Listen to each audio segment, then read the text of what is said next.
ஞானசிவம் குருஜி அவர்களே,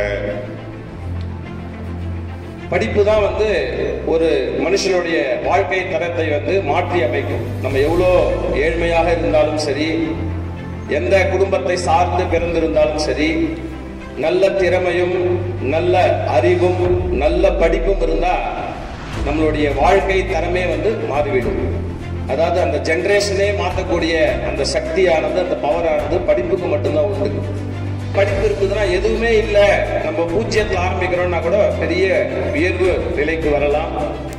வருங்காலத்துல நீங்க எல்லாம் ஒரு பெரிய பெரிய அதிகாரத்துல ஒரு கலெக்டராகவோ, ஒரு ஐபிஎஸ் ஆகவோ, ஒரு ஆடிட்டராகவோ, வக்கீலாகவோ, டாக்டராகவோ வரணும் அப்படின்னு சொல்லி நான் மனமாற சுவாமியை பிரார்த்தனை பண்ணிக்கிறேன். அமைச்சர் ஐயா கலந்துக்கூடிய நிகழ்ச்சியில அடியனுக்கும் அழைப்பு கிடைச்சது, ரொம்ப சந்தோஷம். நம்மளுடைய ஆலயத்திற்கு திருப்பணிக்கு அடிக்கல் நாட்டு விழா பண்ணி கும்பாபிஷேகத்தில் தலைமை தாங்க அமைச்சர் ஐயா தான். கோல அடைய விடாம நிறைய டிஸ்ட்ராக்ஷன் நிறைய இருக்கு. இன்னைக்கு காலகட்டம் சோசியல் மீடியா முறையா பயன்படுத்தினா வாழ்க்கையில பிரகாசமான ஒரு இடம் நமக்காக காத்துட்டு இருக்கு. அதற்கு இது போல அன்னை அறக்கட்டளை போல உதவி செய்ய நம்ம பெரிய ஒரு உதவிக்கரங்கள்லாம் கூடவே இருக்கு அப்படின்றத நீங்களாம் நினைச்சிட்டு வாழ்க்கையில பெரிய ஆளா வரணும்னு நான் சுவாமியை பிரார்த்தனை பண்ணிக்கிறேன்.